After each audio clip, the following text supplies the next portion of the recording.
Hey, you. Yeah, you. Are you on the internet right now? You are, aren't you? Well, that's okay.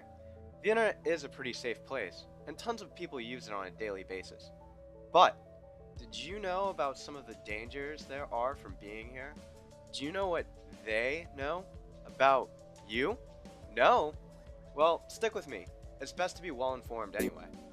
The internet is pretty hard to describe as a whole, as it can be used for a myriad of different things, such as expression through art, music, video, for companies to sell their products, or for people to share and receive news.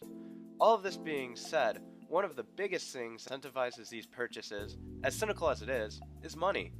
And the main form of making this money nowadays is through the use of advertising. Now, on the surface, this may seem like a bit of a letdown.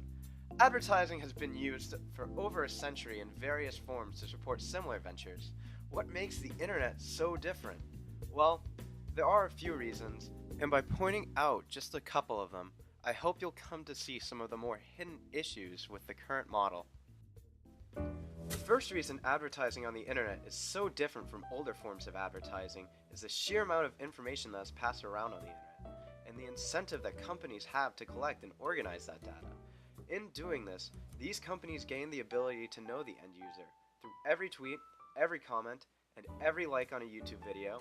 With each of these, the company gathers more and more information on you, and in doing this, they gain the advantage on how they advertise to you, while at the same time sacrificing your personal privacy. Moving on from this, the companies then use this information that they gather for their favorite thing: targeted advertising. Companies take the information and use it to get as an accurate representation of you as they can, based on your social media.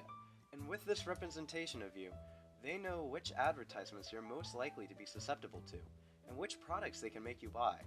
A good example of this from real life comes in the form of an LGBT woman who worked in an office environment, who began to be bombarded with advertisements relating to LGBT clubs and cruises, something that companies knew about her from tracking her behaviors online. This could be seen as relatively harmless, until you take into consideration that it was something that she wasn't very open about, so much so that it wasn't even known to any of her coworkers, people who she interacted with every day, and people who kept up with her life on social media. Yeah, kinda scary. So, what can be done about this?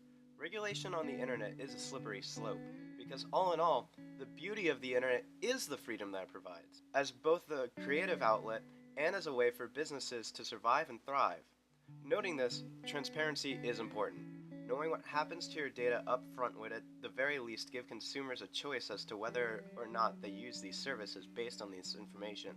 It's time to tame the wild, wild west the internet once was.